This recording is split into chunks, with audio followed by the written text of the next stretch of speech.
Dios les bendiga, mis amados. Estamos listos para comenzar en esta noche. Am, Continuando con nuestro estudio de la confesión de fe, la segunda confesión bautista de Londres de 1689. Vamos ya por el capítulo 12, que tiene que ver con la adopción. Antes de comenzar, vamos a orar al Señor para pedirle que Él bendiga nuestro tiempo juntos. Oramos. Padre nuestro que estás en los cielos, Señor, te damos gracias en esta noche por este tiempo. Gracias, Señor, por ayudarnos a preparar nuestros corazones y a disponernos para poder, Señor, escuchar esta bendita palabra, Señor, que tiene que ver con el entendimiento de la doctrina, Señor, de nuestra iglesia. Te pedimos, Padre Santo, que nos des oídos para escuchar, para poder atesorar estas cosas, guardarlas en nuestro corazón, Señor, y poder ponerlas por obra, de manera que podamos crecer cada día más, Señor, en el conocimiento de ti, hasta que lleguemos a la estatura de el varón perfecto, Cristo Jesús, Señor y Salvador nuestro. En tu nombre oramos, Señor. Amén y amén. Bien, como les decía, esta semana vamos a hablar acerca de esta doctrina importantísima acerca de la adopción. Hace unos días me tocó dar una charla a un colegio cristiano acerca de cómo traspasar valor moral a las siguientes generaciones. Y una cosa que yo les decía era, para que una familia pueda pasar el valor moral a la siguiente generación, tienen que existir dos cosas. En primer lugar, el compromiso de sus miembros y en segundo lugar, el parentesco. ¿Sí? Cuando hablamos de compromiso, hablamos de la función que cada miembro cumple dentro de la familia.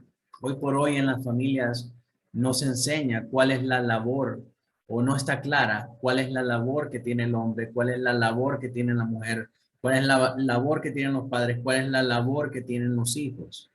Y por esa carencia de conocimiento en ese asunto, es que tenemos familias disfuncionales en donde los hijos mandan más que los padres, la mujer usurpando el rol del varón y el varón estando relegado a ser un cero a la izquierda o casi ausente en las relaciones familiares. Entonces necesitamos entender cuál es la responsabilidad de cada uno de los miembros. El segundo elemento es el parentesco. Cuando nosotros buscamos lo que es parentesco en el diccionario de la Real Academia Española, nos dice a nosotros que parentesco es la manera en la que se relacionan los miembros de una familia, ¿sí? Compromiso es la función que cumplen dentro de esa familia y el parentesco, perdón, es la manera en cómo se relacionan esos individuos de esa familia. Por ejemplo, si usted va entrando al país o saliendo o llenando cualquier formulario en el que usted mira esa casilla de parentesco para describir a alguien, ¿usted qué escribiría si tiene a su mamá al lado? ¿Cuál es la manera en cómo se relaciona con esa persona? Bueno, ella es mi madre. ¿Verdad? El parentesco describe la manera en cómo nos relacionamos unos a otros y el compromiso describe la función que cada uno de nosotros tenemos dentro de una familia. Entonces, en ese sentido, les decía que nuestro máximo ejemplo de compromiso y de parentesco para las familias cristianas es la Trinidad. ¿Por qué? Porque nosotros vemos el compromiso que hay entre las personas de la Trinidad, el compromiso que tiene el Padre para elegir a aquellos que Él predestinó desde antes de la fundación del mundo, el compromiso que tiene el Hijo para justificar a aquellos que el Padre eligió y el compromiso que tiene el Espíritu Santo de guiar y de llamar a esos escogidos hacia este plan eterno trazado por el Padre y el Hijo. Entonces vemos claramente ahí una definición de ese compromiso. Y en la medida que nosotros entendamos y apliquemos la manera en cómo la Trinidad está tan comprometida consigo misma, y imitemos eso dentro de las relaciones familiares, pues nosotros vamos a tener un hogar que está capitalizando ese valor moral para pasarlo a la siguiente generación. Pero noten que la Santísima Trinidad es nuestro ejemplo a seguir en nuestras relaciones familiares. De lo contrario, nuestras relaciones familiares serían únicamente un contrato social como cualquier otro, como un contrato entre cliente y proveedor. Sin embargo, vemos que no es así. La manera en cómo la Trinidad está comprometida con cada una de las personas que componen esta divinidad es de una manera superior, de una manera suprema. Y entonces así mismo nosotros tenemos que imitar esa manera en la que ellos están comprometidos entre sí para estar comprometidos nosotros entre sí dentro de nuestras familias.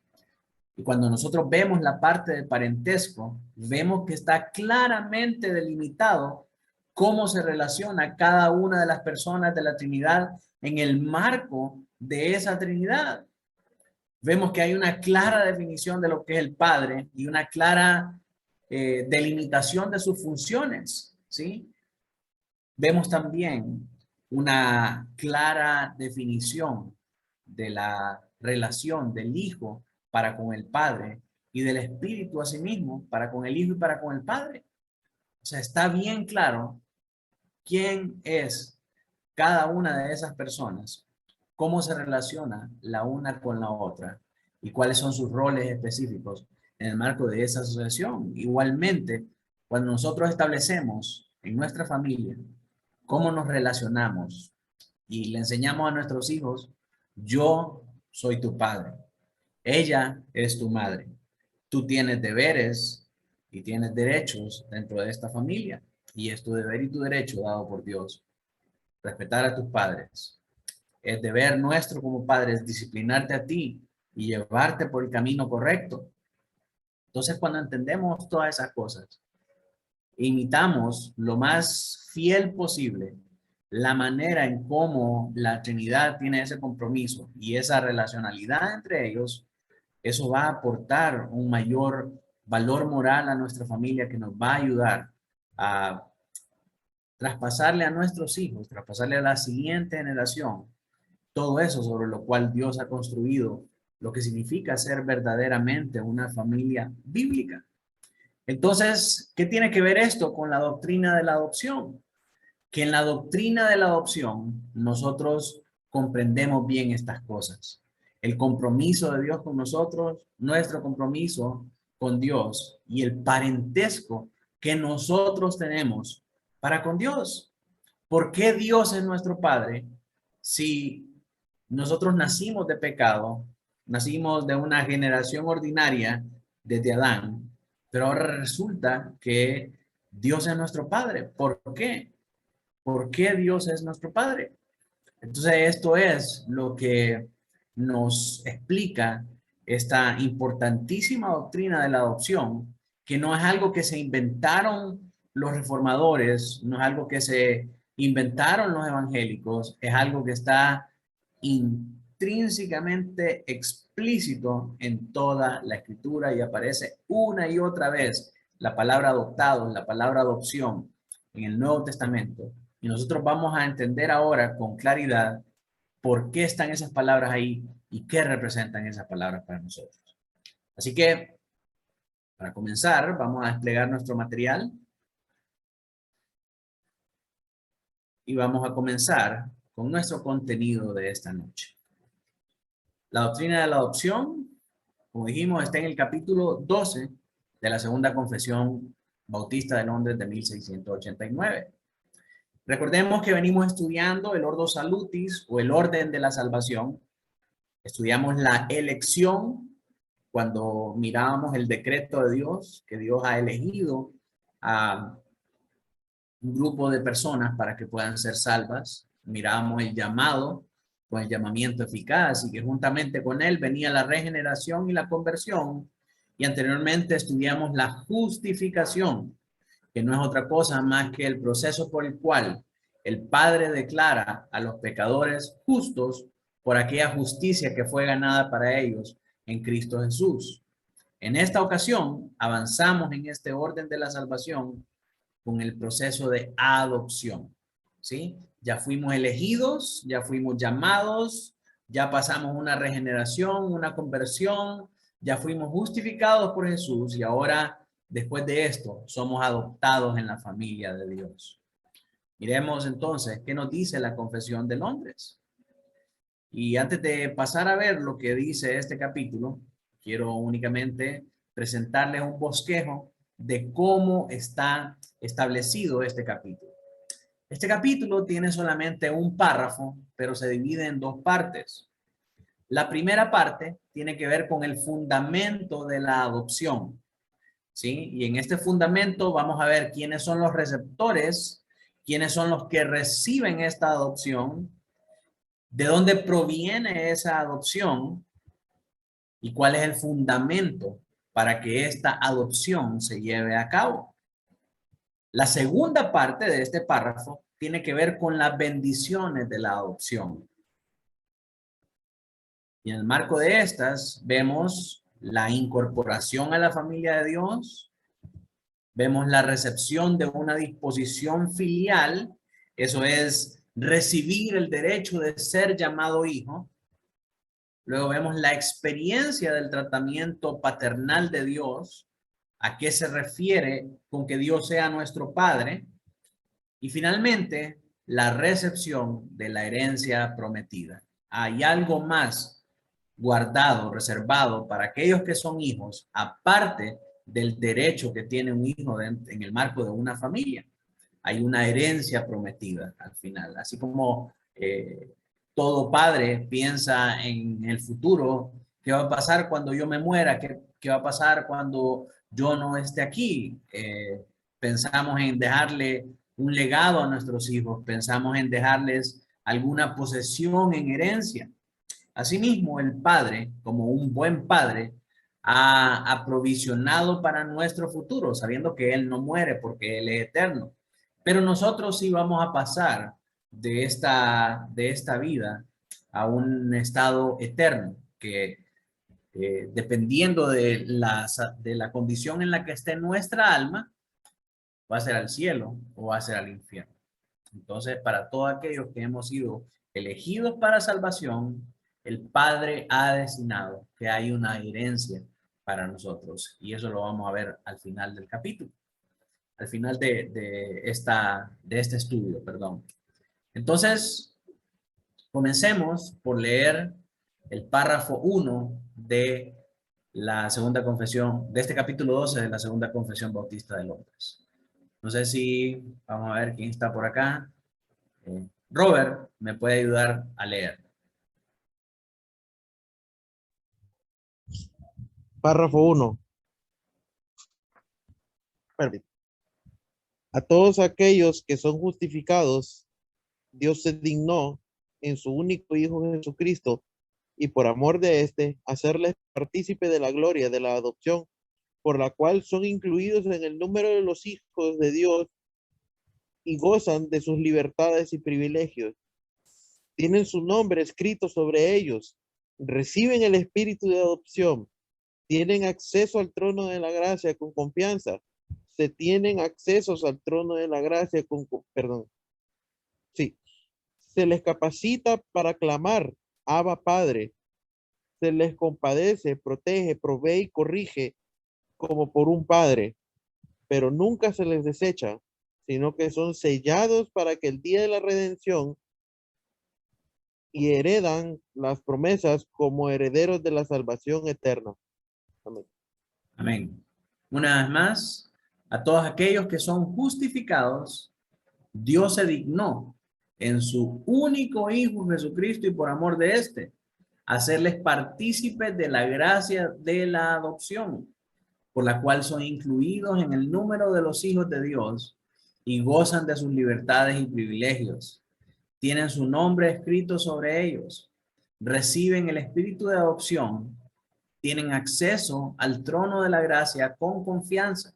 Se les capacita para clamar, Abba Padre. Se les compadece, protege, provee y corrige como por un padre. Pero nunca se les desecha, sino que son sellados para el día de la redención y heredan las promesas como herederos de la salvación eterna.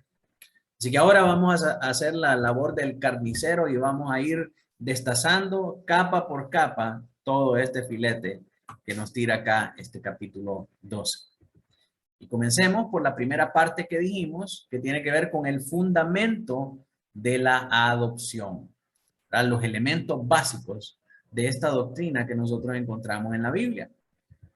Así que hablemos primeramente de sus receptores. ¿Quiénes son los que reciben este espíritu de adopción? Dice, a todos aquellos que son justificados. Esa es la primera oración que encontramos nosotros aquí en este párrafo 1 del capítulo 12. A todos aquellos que son justificados. Gálatas 3, del 24 al 29, nos habla un poco de quiénes son estos justificados. No sé si me quiere ayudar a leer el hermano Noé. A todos aquellos que son justificados. Gálatas capítulo 3, verso 24 al 29. De manera que la ley ha sido nuestro ayo para llevarnos a Cristo, a fin de que fuésemos justicia por la fe.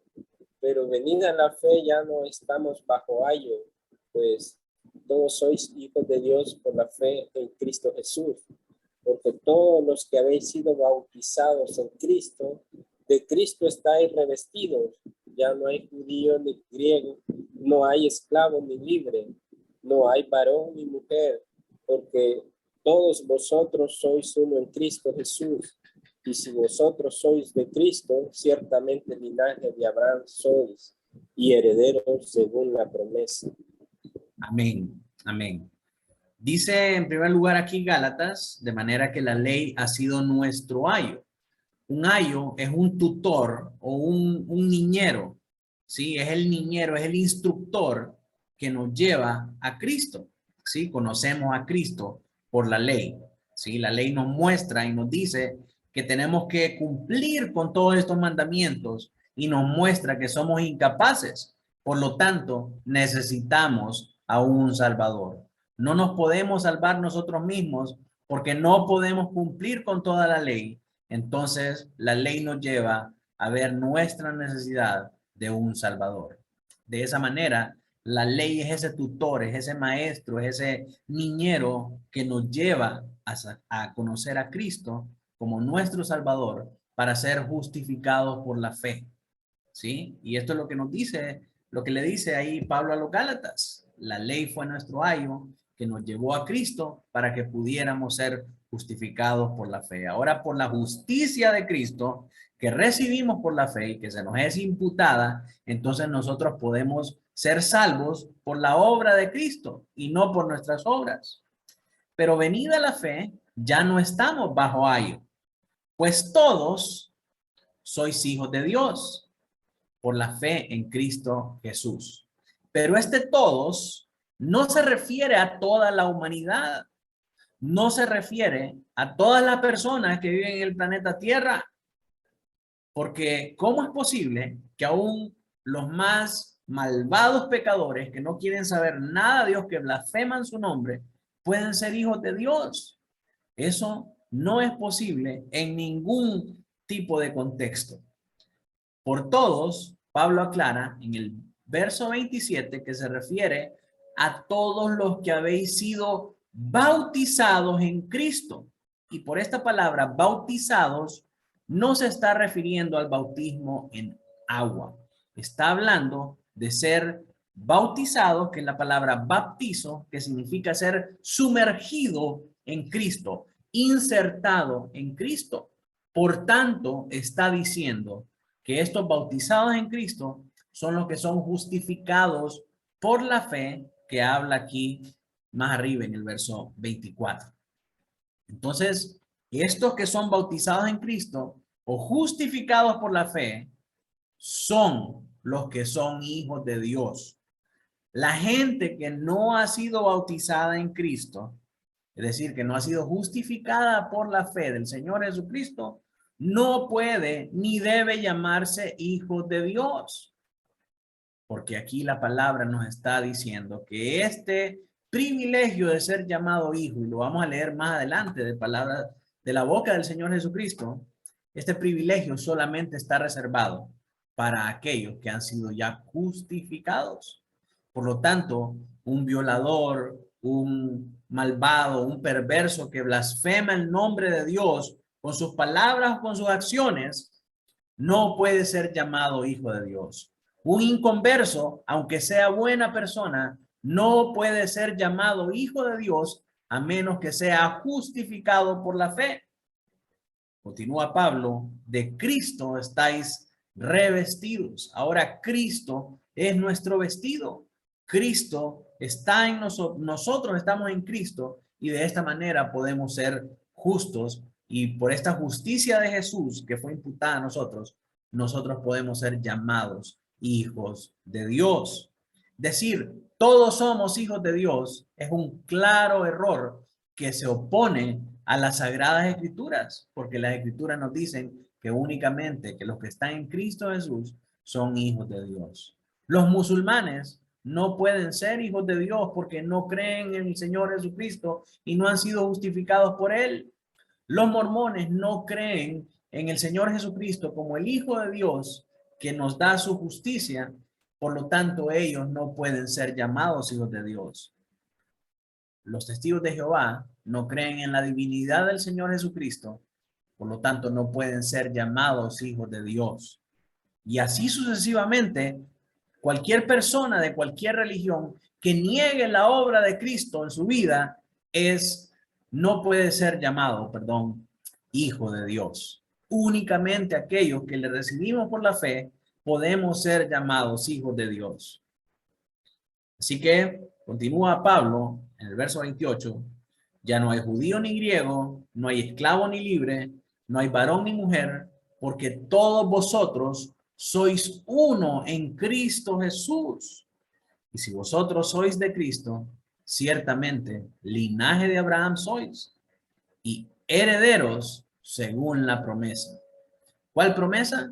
La promesa que le dio el Señor a Abraham, por la cual en su nombre en él serían benditas todas las naciones de la tierra.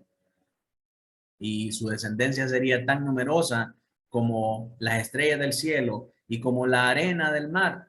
Entonces, a esa promesa se está refiriendo acá. Y esa promesa que el Señor le hizo a Abraham, la cual Abraham creyó por la fe, ahora es para nosotros también, porque nosotros somos del linaje de Abraham. Así que, ¿quiénes son los que reciben esa adopción? Únicamente aquellos que son hijos de Dios por la justicia de Cristo imputada a ellos. Aquellos que están justificados por la fe o aquellos que están bautizados en Cristo. Así que, miremos ahora cuál es su fuente, de dónde proviene esta adopción. Dice la confesión que Dios se dignó. O sea que esta adopción es una iniciativa de Dios.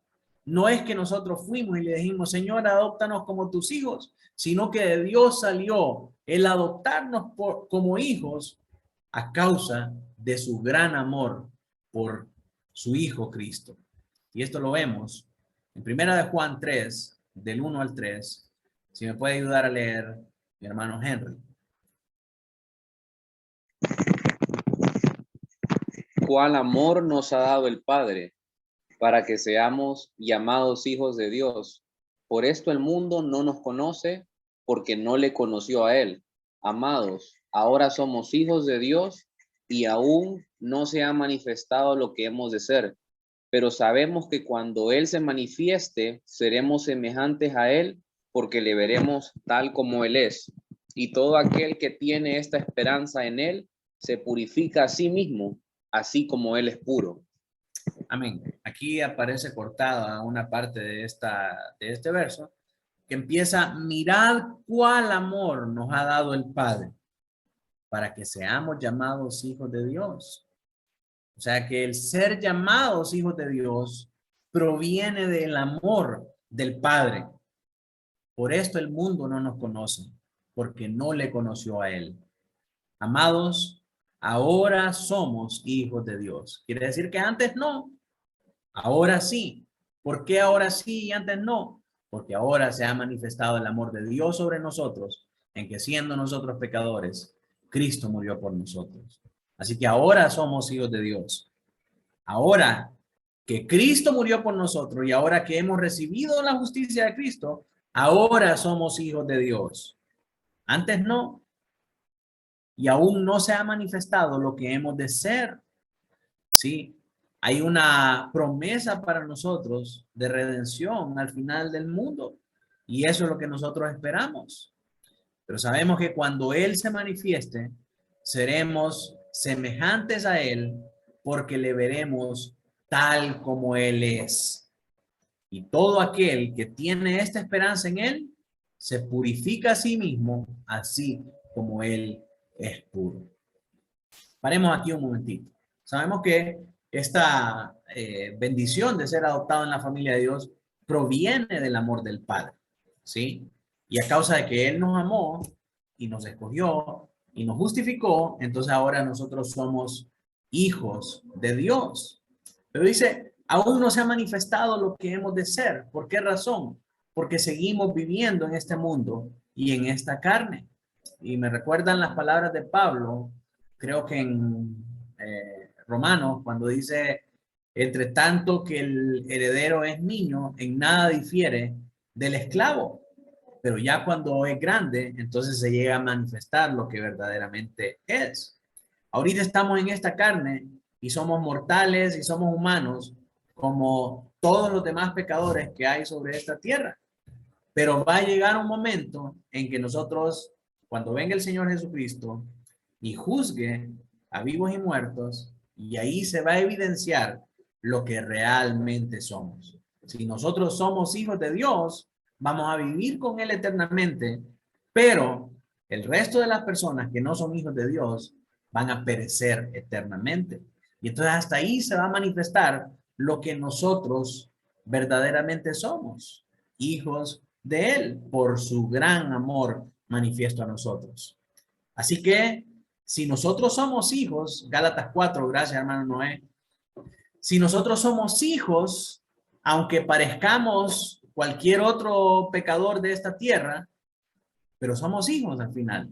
Entonces, como hijos, tenemos la responsabilidad de purificarnos a nosotros mismos, así como Él es puro. ¿Por qué nos purificamos nosotros? ¿Por qué buscamos la santidad? Porque somos hijos de Dios. Esa es nuestra identidad. Ese es nuestro nombre. Así como el hijo de un padre que es ferretero tiene que estar ayudando en la ferretería, asimismo, los hijos que son hijos de Dios tienen que estar en el negocio del Padre, tienen que estar buscando la vida espiritual. Amén. Entonces, esta fuente de donde proviene esta gracia de la adopción es del entrañable amor de Dios. No decidimos nosotros ser hijos de Dios. No era un derecho nuestro serlo, porque la Biblia nos dice lo que nosotros somos en verdad. Dice Colosenses 3:6, cosas por las cuales la ira de Dios viene sobre los hijos de desobediencia. También Efesios 2:3 nos dice, entre los cuales también todos nosotros vivimos en otro tiempo en los deseos de nuestra carne, haciendo la voluntad de la carne y de los pensamientos, y éramos por naturaleza hijos de ira, lo mismo que los demás. En el Salmo 51:5 el salmista recuerda, he aquí en maldad he sido formado y en pecado me concibió mi madre. Esta es nuestra realidad. Nosotros no teníamos derecho a ser hijos de Dios porque somos hijos de desobediencia, somos hijos de ira, concebidos en maldad y en pecado. Si no fuera por el gran amor del Padre, que nos llamó sus hijos, que nos adoptó para ser sus hijos, nosotros seguiríamos siendo hijos de desobediencia, hijos de ira, hijos de maldición, formados en maldad y concebidos en pecado.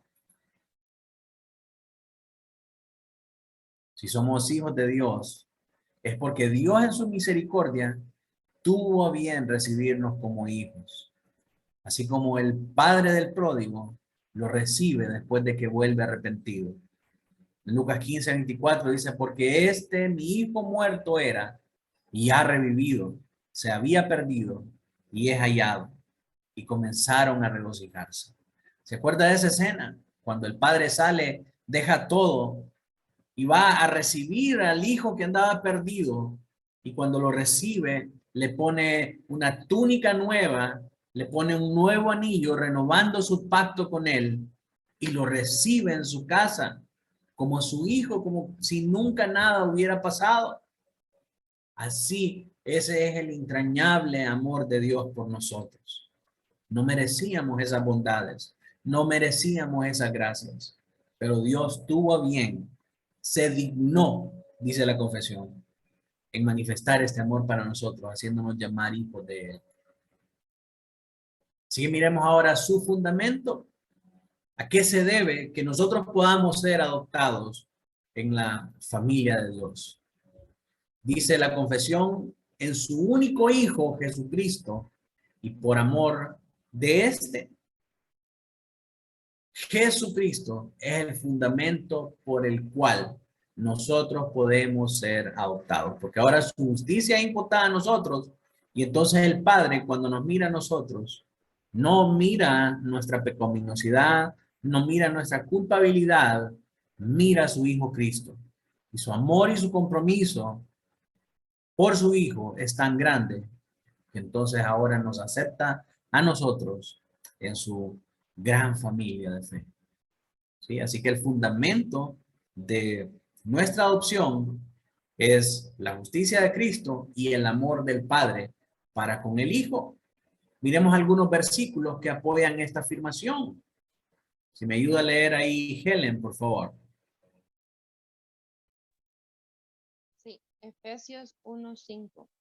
En amor, habiéndonos predestinado para ser adoptados, hijos suyos por medio de Jesucristo, según el puro afecto de su voluntad. Amén. Entonces aquí comenzamos a ver esta palabra adoptados. ¿Sí? Se da cuenta que esto no es un invento de ningún hombre, no es un término meramente teológico, sino que es meramente bíblico. Efesios 1:5 dice, en amor, habiéndonos predestinado para ser adoptados hijos suyos por medio de Jesucristo. ¿Sí? Por medio de Jesucristo, subráyelo ahí en su Biblia, porque si no está Jesucristo de por medio, nosotros jamás hubiéramos sido adoptados. ¿Y esto por qué? Según el puro afecto de su voluntad. Nosotros no hicimos absolutamente nada para ganarnos ese privilegio. No es como que Dios dijo, así como cuando una pareja va a adoptar a un niño, ¿verdad? Ay, míralo, qué bonito, pobrecito, pero es que ese niño está en profunda necesidad y necesita realmente que padres buenos como nosotros lo adoptemos y que le demos todas las cosas que un niño se merece. No, el Padre no hizo eso. El Padre no siente eso, sino que únicamente porque Él le plació adoptarnos por amor a su Hijo Cristo. ¿Sí? Según el puro afecto de su voluntad. No fue conmiseración para nosotros, no se sintió movido por nuestra miseria, no se sintió conmovido por nuestro estado paupérrimo, sino que únicamente porque a Él le plació manifestar su amor. Gloria a Dios por eso, hermanos. Gloria a Dios por eso. Gálatas 4, del 4 al 5, por aquí está el versículo que decía el hermano Noé, ¿verdad? Si me ayuda la hermana Laura a leer Gálatas 4, del 4 al 5. Pero cuando vino el cumplimiento del tiempo, Dios envió a su Hijo, nacido de mujer y nacido bajo la ley, para que redimiese a los que estaban bajo la ley, a fin de que recibiésemos la adopción de hijos. Miren, nuevamente aquí aparece la palabra adopción. Estamos hablando de dos cartas paulinas en el Nuevo Testamento. La adopción es un tema central en la manera en cómo se nos presenta a nosotros la salvación. Y la manera en cómo somos adoptados es a través del sacrificio de Jesucristo, el Hijo. Dice aquí Gálatas, Dios envió a su Hijo que nació de mujer y nació bajo la ley para que pudiera redimir a los que estaban bajo la ley a fin de que recibiésemos esa adopción de hijos. Entonces el fundamento de esta adopción es el sacrificio de Cristo Jesús, su justicia imputada a nosotros y el amor del Padre para con el Hijo. Romanos 8:17, si me ayuda la hermana Lisette a leer. Sí. Si hijos, también herederos, herederos de Dios y coherederos con Cristo. Si es que padecemos juntamente con Él, para que juntamente con Él seamos glorificados. Sí, aquí vemos este fundamento otra vez. Con Cristo somos herederos, somos esos hijos que vamos a recibir la herencia. Somos coherederos, recibimos esa herencia porque estamos juntamente con Él. Y la manera en cómo saber si alguien está con Cristo es que padece juntamente con Él para que juntamente con Él sea glorificado. Y padecer juntamente con Él, hermanos, significa recibir el escarnio, recibir el oprobio, las luchas y las dificultades que implica vivir en este mundo. Aquel que es hijo de Dios y que está unido a Cristo, vive su vida en constante lucha con el pecado que hay en él.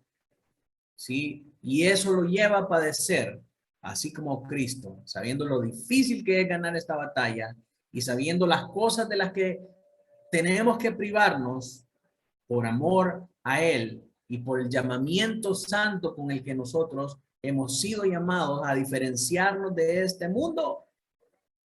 Sería fácil y sería rico darnos a los placeres que todas las personas se dan en este mundo. Tirarnos a los vicios, tirarnos a las adicciones, tirarnos a los entretenimientos, que aunque traen un placer momentáneo, en aquel día cuando Él vuelva a juzgar a vivos y muertos y a separar a los que son de Él de los que no, en aquel día, aquel que se dio a la tarea de vivir como el mundo enseña, ese perecerá eternamente. Pero si nosotros somos los que padecemos juntamente con Él, nosotros juntamente con Él vamos a ser glorificados. Así que ahora, mis hermanos, pasamos a la segunda parte de este párrafo que nos habla acerca de las bendiciones de la adopción. La primera bendición que nosotros tenemos es que al ser adoptados pasamos a ser parte de la familia de Dios. Dice la confesión, hacerles partícipe de la gracia de la adopción, por la cual son ahora incluidos en el número de los hijos de Dios y gozan de sus libertades y privilegios. Tienen su nombre escrito sobre ellos. Así como si usted adopta a un hijo en su familia, ese hijo puede ahora gozar de las cosas que hay en su casa, puede comer de la comida que hay en la refrigeradora, puede dormir en los cuartos y en las camas que hay en su casa, y puede ser conocido a todo el mundo como hijo suyo porque lleva su apellido.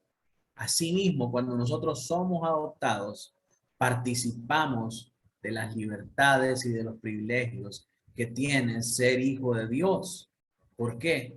Porque su nombre está escrito sobre nosotros.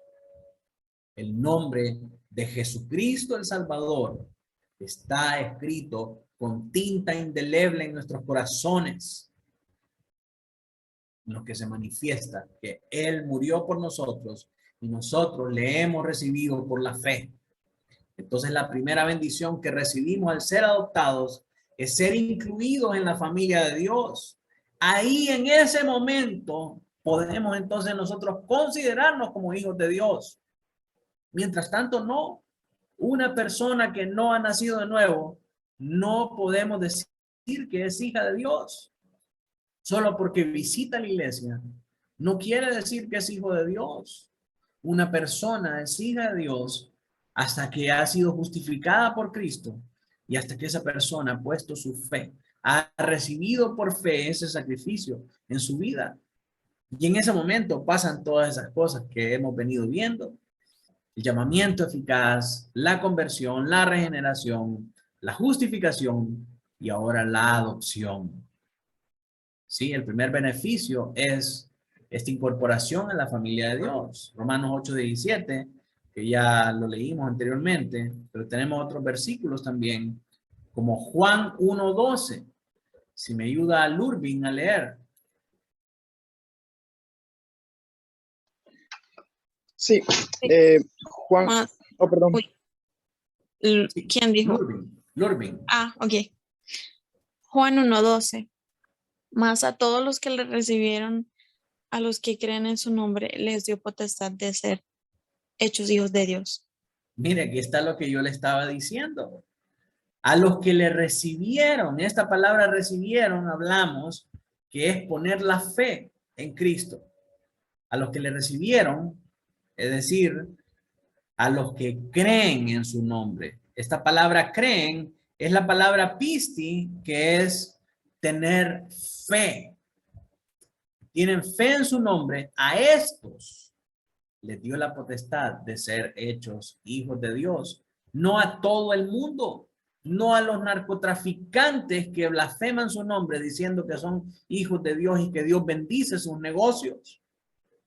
Esto es aquellos que pusieron su fe en Él. Por tanto, Él les dio la potestad de ser hechos hijos de Dios.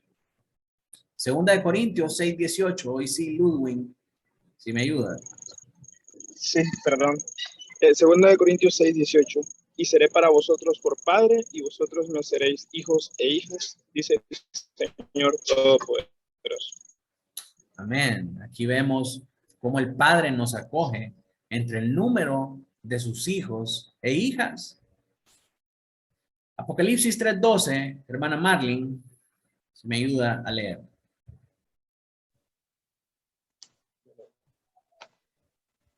Al que venciere, yo lo haré columna en el templo de mi Dios, y nunca más saldrá de ahí, y escribiré sobre él el nombre de mi Dios, y el nombre de la ciudad de mi Dios, la nueva Jerusalén, la cual desciende del cielo, de mi Dios, y mi nombre nuevo. Amén. Aquí habla acerca de lo que estábamos diciendo. El que es hijo ahora adoptado goza de todos esos privilegios y libertades que implican ser hijo. Y ahora, como hijo, va a estar en la casa del Señor por siempre y nunca más va a salir de ahí. Y va a ser conocido porque lleva el nombre de Dios, porque es su hijo. El segundo beneficio de esta adopción es que recibimos una disposición de hijos. Dice la confesión, reciben el espíritu de adopción y tienen acceso al trono de la gracia con confianza. Se les capacita ahora para clamar Abba Padre. Esta mañana en el chat de la iglesia surgió la pregunta qué significaba Abba. Y en muchas personas en nuestros medios, en las iglesias evangélicas de hoy en día, traducen Abba como papito. Y esa es una malísima traducción porque no está implicando en ningún momento un diminutivo como ese de papito. Aquí Pablo está diciendo que está usando estas dos palabras, tanto en hebreo, que es Abba, como en griego, que es pater. O sea, este Abba Padre es la pronunciación de las dos palabras en dos idiomas diferentes. Sin embargo, para entender cuál es la traducción correcta de Abba, tenemos que centrarnos en las costumbres y en el contexto de aquella época cuando fue dicha esta palabra a los receptores de ese momento. Y esta palabra Abba significa padre, pero denota un sentido de reverencia. Cuando uno le dice padre, para ellos referirse al padre era algo que meritaba un respeto y una solemnidad.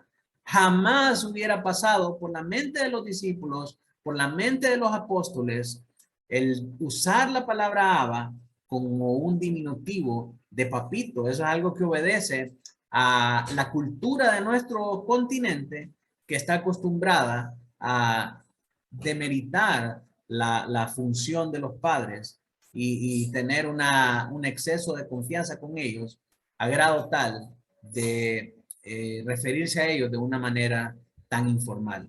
Pero en este caso, Abba denota una formalidad, como cuando el Señor Jesucristo ora el Padre Nuestro, dice, utiliza esta misma palabra aquí. Entonces ustedes se imaginan cómo sería el Padre Nuestro si Jesús dijera, papito nuestro que estás en los cielos. Sería totalmente inapropiado y totalmente informal. Y la oración que el Señor Jesucristo está orando, está enseñando a sus discípulos, es una oración seria que responde a una consulta seria de sus discípulos acerca de cómo tenían ellos que orar y que les enseñara a orar. Jesús no iba a salir con una informalidad, porque él mismo es Dios y él mismo se encarga de enseñarle a sus discípulos cómo tienen que adorarle a él. La manera en cómo lo hace es con una reverencia total y con una solemnidad, sabiendo que el Padre es santo, sabiendo que el Padre es justo, sabiendo que el Padre es lo más grande que hay sobre esta creación. Entonces, de esa manera, tenemos que reconocerlo y de esta manera pronunciamos e interpretamos esta palabra Abba como Padre. Entonces, ¿qué es lo que nos dice la confesión acá? Que nosotros recibimos ese espíritu de adopción que nos faculta para tener acceso al trono de la gracia con confianza de hijos y se nos capacita para clamar Abba Padre. Y lo que esto significa es que Dios es tan justo y tan santo que ni siquiera si no fuéramos hijos, no tendríamos el privilegio de siquiera dirigirnos a Él como Abba Padre. Pero ahora por este espíritu de adopción que tenemos, ese espíritu nos da la entrada y nos da la confianza de poder decirle, de poder llamarlo nuestro Padre. Algunos versículos que respaldan esta afirmación los encontramos en Romanos 8:15. Si me ayuda a leer, hermana Carlota, Romanos 8:15. Romanos 8:15. Pues no habéis recibido el espíritu de esclavitud para estar otra vez en temor, sino que habéis recibido el espíritu de adopción, por el cual clamamos Abba Padre. Amén.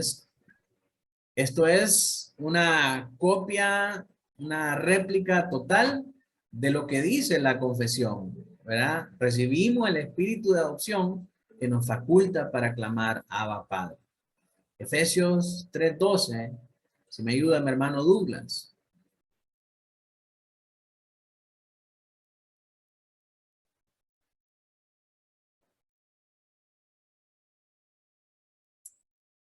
No está Douglas ahí. Hermano Gerard.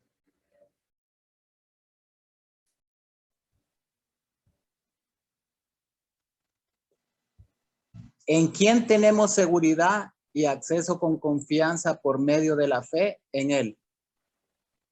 Amén. Ahora como hijos tenemos el acceso a ese trono de la gracia. Permítanme que aquí está. Entonces, miremos Romanos 5:2. A ver, ¿quién no ha leído? Silvia, me parece que está por ahí. Ayúdeme a leer Aquí Romanos estoy. 5:2. Sí, Romanos 5:2, por quien también tenemos entrada por la fe a esta gracia en la cual estamos firmes y nos gloriamos en la esperanza de la gloria de Dios.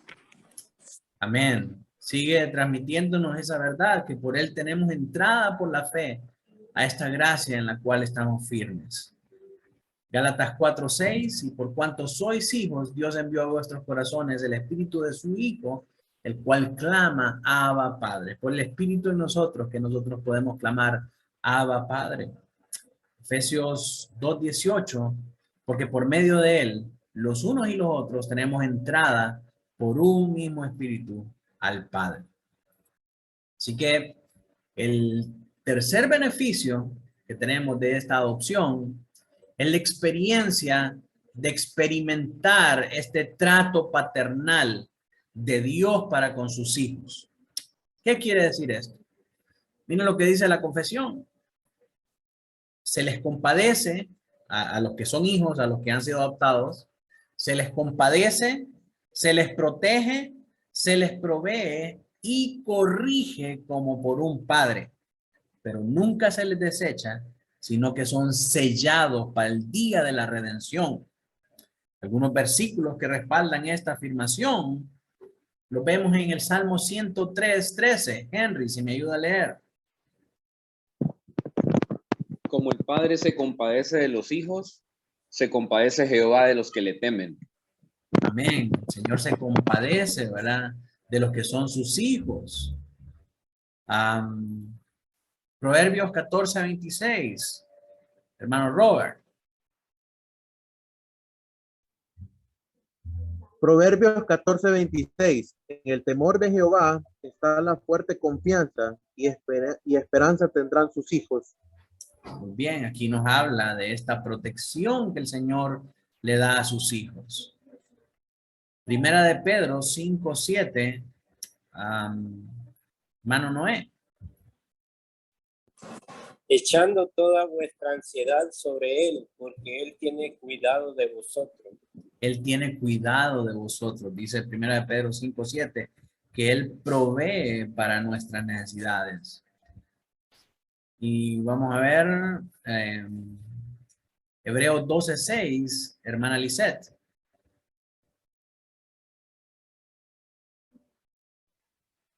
Hebreos 12:6, porque el Señor al que ama disciplina y azota a todo el que recibe por hijo. Amén. Entonces, como hijos de Dios, siendo Dios nuestro Padre, un Padre responsable, Él nos disciplina, Él nos corrige.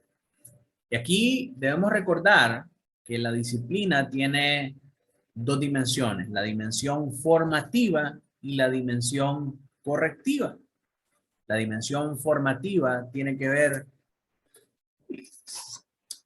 perdón hermanos, la dimensión formativa tiene que ver con enseñarle a los hijos el comportamiento correcto y esperado de ellos. Ahora, la dimensión correctiva tiene que ver con disciplinar, con azotar, cuando se ha fallado en cumplir aquello que se enseñó a través de esa dimensión formativa. Entonces, definitivamente, los que son hijos serán disciplinados por el Señor. Cuando, obviamente, cuando quebranten alguno de sus mandamientos, cuando no anden conforme a la norma de fe que deben andar. Isaías 54:8, hermana Laura. Con un poco de ira escondí mi rostro de ti por un momento, pero con misericordia eterna tendré compasión de ti, dijo Jehová tu Redentor. Si aquí vemos que no somos desechados completamente, que Él nos disciplina, Él nos castiga por un tiempo, pero no somos desechados completamente de Él. Lamentaciones 3:31 nos expresa eso de una manera más explícita. Hermana Lurbin.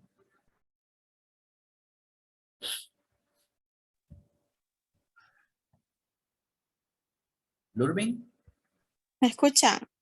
Sí, Lamentaciones 3:31. Porque el Señor no desecha para siempre. Lamentaciones 3:31. Amén.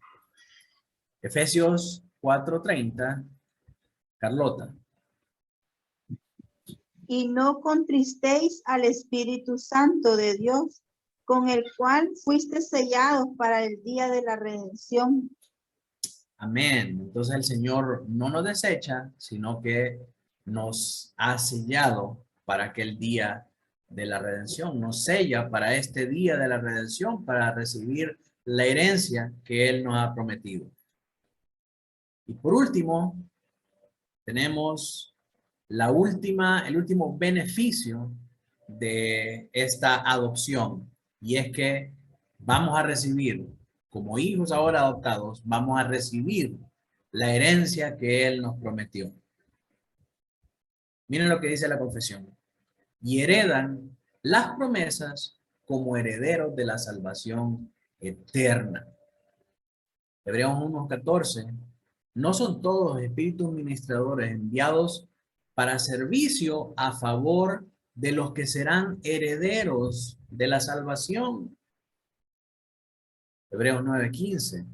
Así que por eso es mediador de un nuevo pacto para que interviniendo muerte para la remisión de las transgresiones que había bajo el primer pacto, los llamados reciban la promesa de la herencia eterna.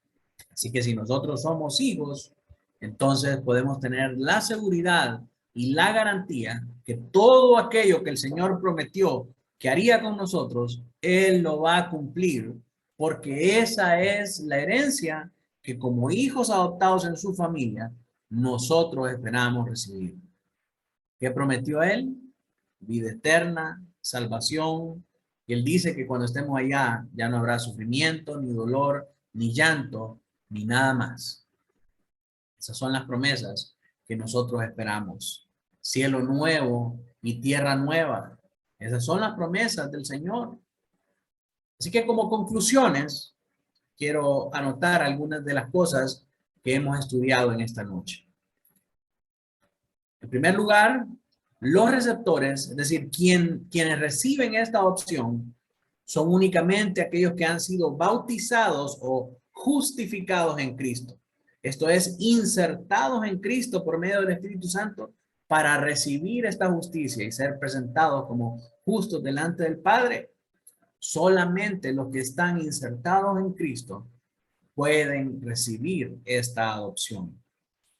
En segundo lugar, la fuente de la providencia, donde procede esta dádiva, este regalo de Dios, es su maravillosa gracia en sí mismo. Él dijo de su propio corazón, de su propio beneplácito, Él ha establecido que aquellos que Él llamó, que aquellos que Él eligió, y fueron llamados por el llamamiento eficaz y fueron justificados en Cristo, esos son los que van a ser adoptados también.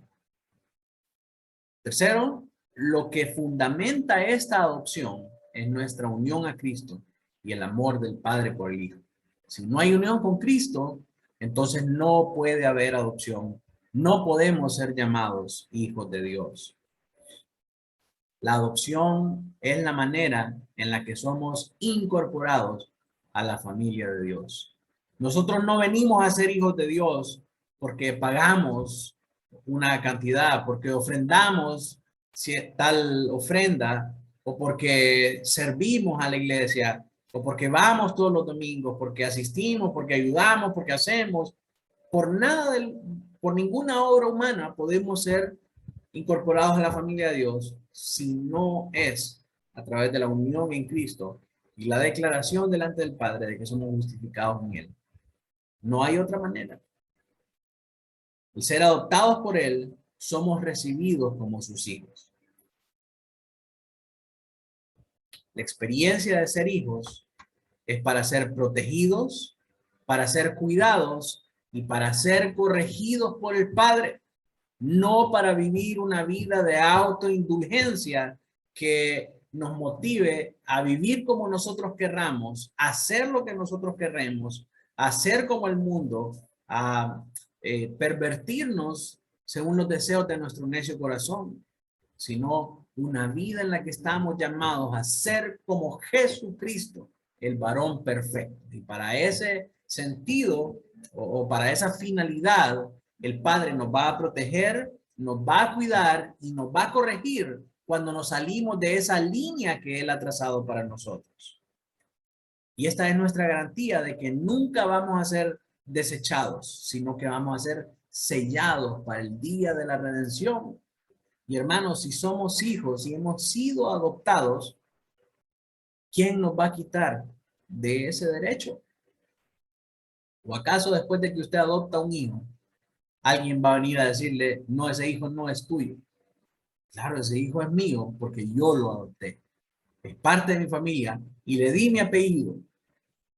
Ahora ya no puede dejar de ser mi hijo. Así que en ese sentido tenemos esta seguridad de que somos de Cristo y que nada nos puede arrebatar de su mano. Así que como hijos, nosotros tenemos que descansar tranquilos en que puede venir el anticristo, puede venir y sellar y marcar a quien él quiera, puede imponer su nuevo orden mundial y puede establecer que únicamente el que tenga la marca de la bestia va a poder comprar y vender o comer o hacer cualquier cosa.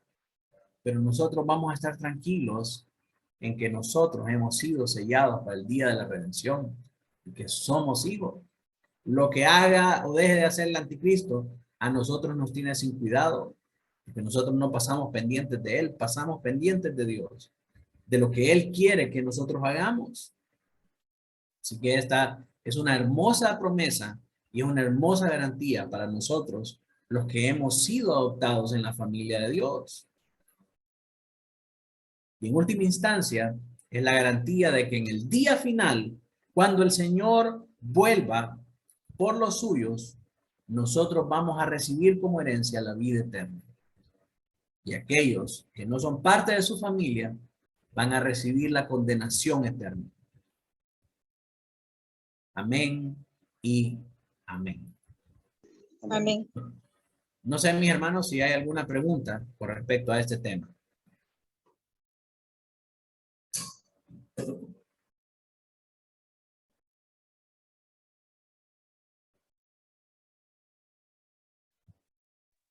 Pastor, Adelante, Robert. solo una pregunta. Sí. Trayendo a mente aquel versículo que dice, de nosotros salieron, pero no eran de nosotros. Solo para... Pueden haber personas que pueden emular hasta ese nivel. Claro, claro. Conocer ese tipo de personas. Sí, el mismo, bueno, esas son palabras del Señor Jesucristo, ¿verdad? Pero vemos aún en el ministerio del Señor, entre los apóstoles, entre los llamados por el Señor Jesucristo, estaba Judas.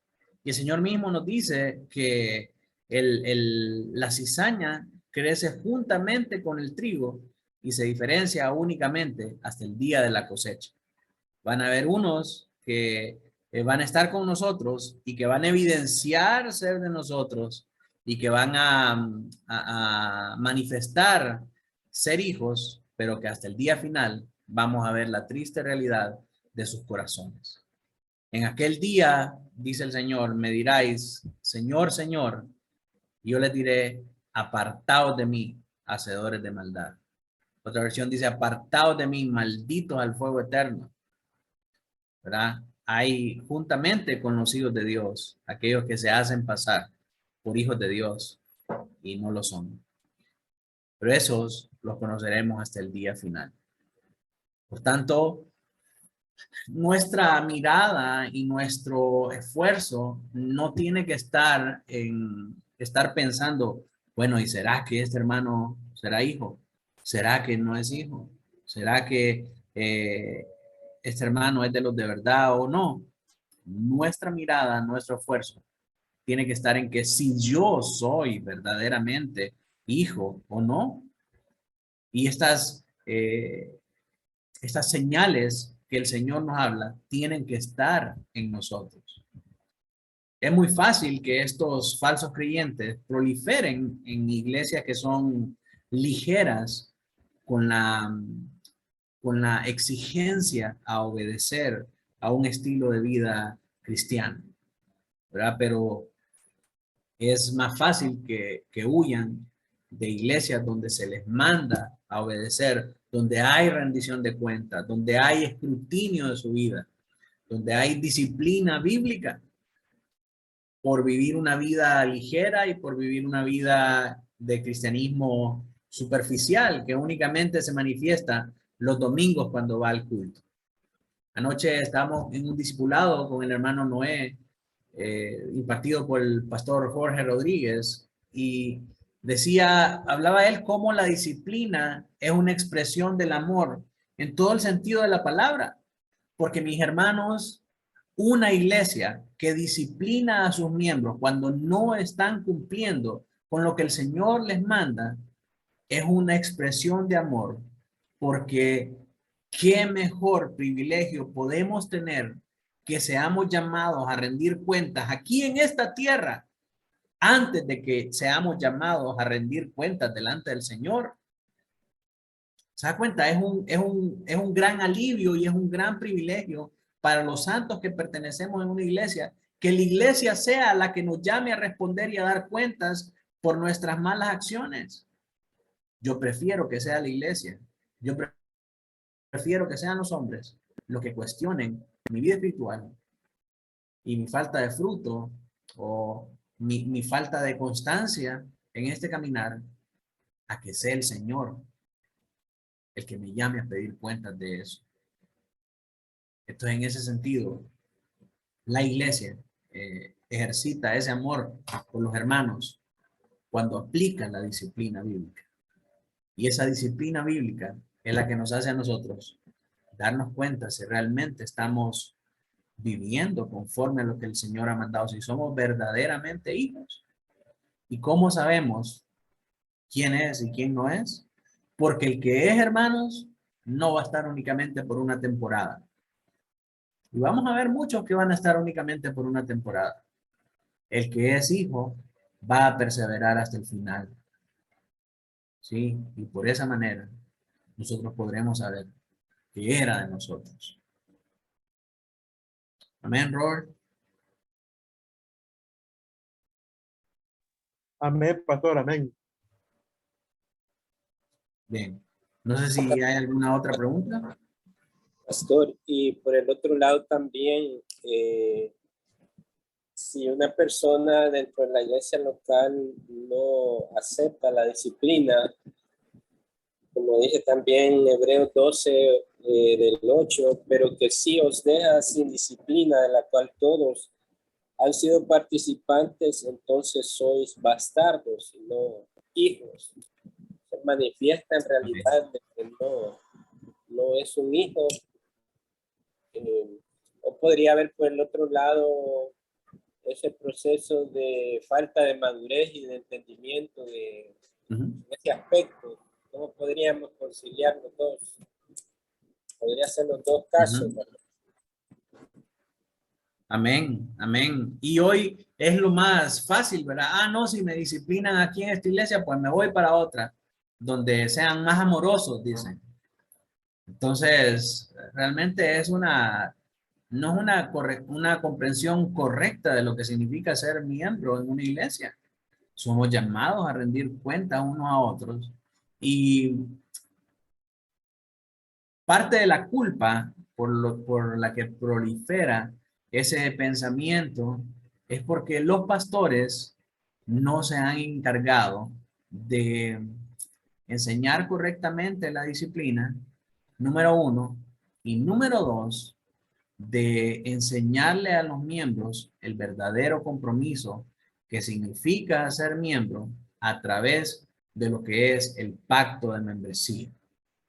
¿Verdad? Esa es una realidad bien tremenda, porque cuando nosotros firmamos el pacto de membresía, en el pacto de membresía establecimos que dentro de nuestras responsabilidades, los unos para con los otros, es sujetarnos a la disciplina de la iglesia local. Entonces, todos nosotros estamos sabidos que en el momento en que nosotros fallamos, vamos a ser llamados a rendir cuenta en la iglesia local. Y no podemos rehuir a ese llamado de atención con el pretexto de que aquí no son amorosos. Yo me voy a ir a otra iglesia donde no sean tan rígidos y donde no sean tan legalistas. Porque verdaderamente la disciplina es una expresión del amor de Dios a través de la iglesia local.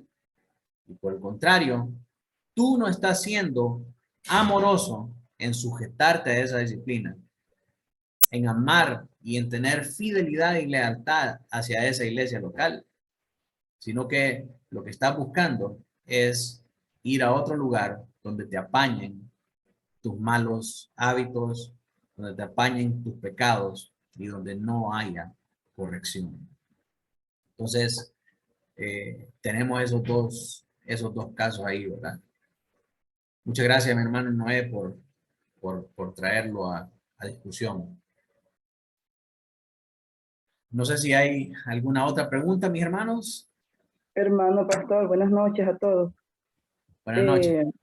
En estos evangelios herejes que nos enseñan en estos últimos días, y donde se ha rebajado tanto la imagen de Dios, su santidad, lo que Él debe de representar para cada uno de los cristianos, si uno viene saliendo de este tipo de iglesias, y aún la Biblia nos dice, ¿verdad? Que bueno, así, no sé si realmente la Biblia lo dice, pero siento que uno se debe dirigir a Dios sí con confianza, pero con temor y con temblor, porque Él es un Dios santo. Entonces, ¿cómo uno puede recuperar ese respeto? ¿Verdad? Yo me pongo a pensar de una forma paralela, si un padre y un hijo se han perdido el respeto y se hablan feo, se tratan feo, ya no hay de parte del hijo aquel respeto para hablarle a su padre. Entonces, ¿cómo se recupera eso? Entonces lo paso a la vida cristiana y digo, ¿cómo uno, si ha llegado al punto de creer que Dios está para complacerle los caprichos a uno, que Dios está para complacerle las necesidades solamente, pero que no hay una entrega de uno directamente a Él? Entonces, ¿cómo uno puede recuperar esa relación que es la que debe de primar entre el hijo y el padre? ¿Y qué versículos pues me pueden ayudar en esto? Sí, realmente, hermana, cuando sucede eso, creo que la mejor prueba de eso, déjeme buscar acá la Biblia, el mejor antídoto para eso lo encontramos nosotros en la Escritura. Romanos 12 nos dice, así que hermanos, os ruego por las misericordias de Dios que presentéis vuestros cuerpos en sacrificio vivo, santo, agradable a Dios, que es vuestro culto racional. Y aquí es donde viene la parte importante. No os conforméis a este siglo, sino transformaos por medio de la renovación de vuestro entendimiento para que comprobéis cuál sea la buena voluntad de Dios, agradable y perfecta. Entonces, la Biblia nos manda a desarrollar esta renovación de nuestro entendimiento para entender la voluntad de Dios y específicamente en este caso, cómo referirnos a Él, cómo amarlo, cómo relacionarnos con Él a través de su palabra. Su palabra, hermana, y la suficiencia de ella es lo que nos va a llevar a nosotros a recuperar eso que nosotros hemos perdido, porque a través de la palabra nosotros somos capacitados para toda buena obra. Somos capacitados para poder hacer eso que el Señor demanda de nosotros. Entonces, si una persona desea recuperar ese respeto que aprendió en una iglesia falsa a causa de las tradiciones, a causa de las falsas enseñanzas, tiene que volver una vez más a la palabra.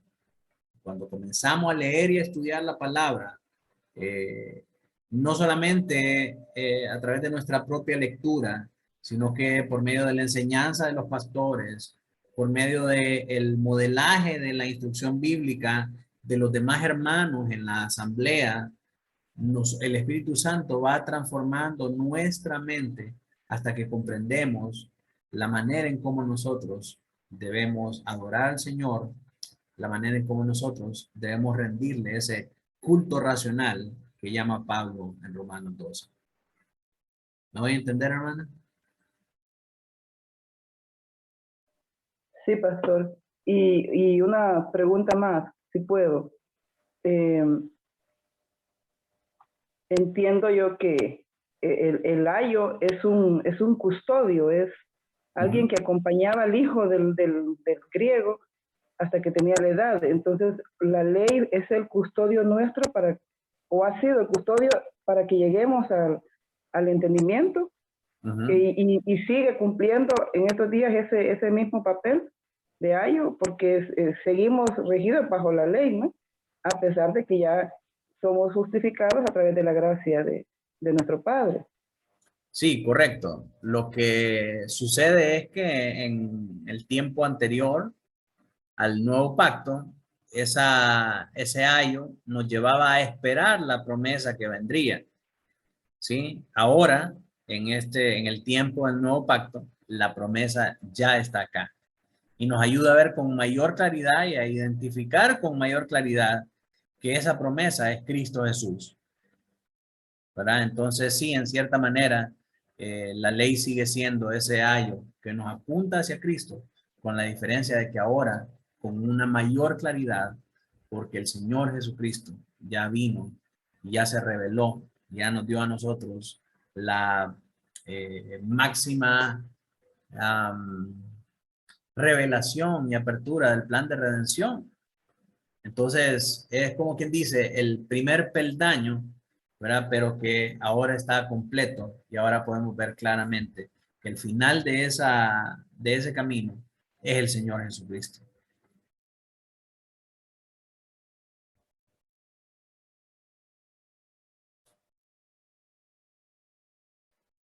¿Alguien más?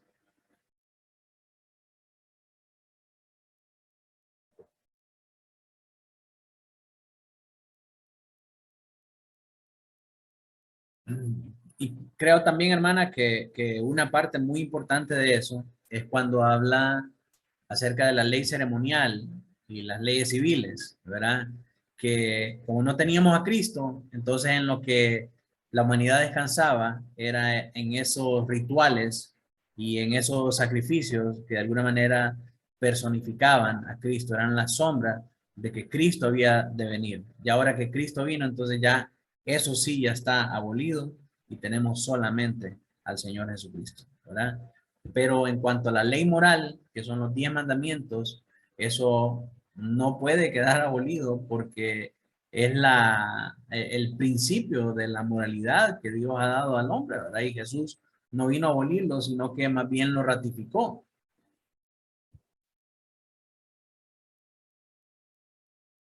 Amén. Bien, si no hay más preguntas, entonces, hermanos, concluimos acá por razones de tiempo y vamos a terminar con una oración. No sé si la hermana Lisette quiere despedirnos en oración, hermano. Oremos.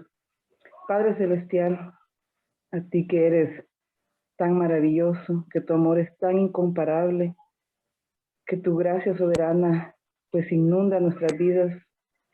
Te agradecemos en esta tarde porque nos has permitido como parte de tus hijos reunirnos y aprender cada día más de ti. Te agradecemos por este tiempo de comunión, de disfrute de tu palabra, de aprendizaje, Señor.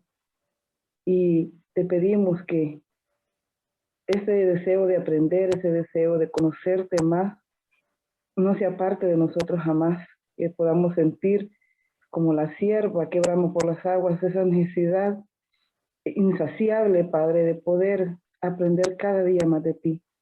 Abre nuestras mentes, Señor, danos entendimiento para poder aplicar tu palabra y aplicar todos estos conocimientos en nuestra vida, para poder compartirlos también con las demás personas que nos rodean. y que podamos dar frutos dignos de arrepentimiento y de amor por ti. Gracias por la vida de cada uno de nuestros hermanos, gracias por la vida de nuestro pastor y por su dedicación para poder enseñarnos todas estas cosas. Gracias, Padre, porque eres tú quien has permitido que podamos nosotros estar juntos aprendiendo más de ti. Gracias, Padre, y dejamos nuestra final del día en tus manos, agradeciéndote, Señor, porque tu bondad infinita nos alcanza cada día. Gracias, Padre, en el nombre de Cristo Jesús. Amén. Amén.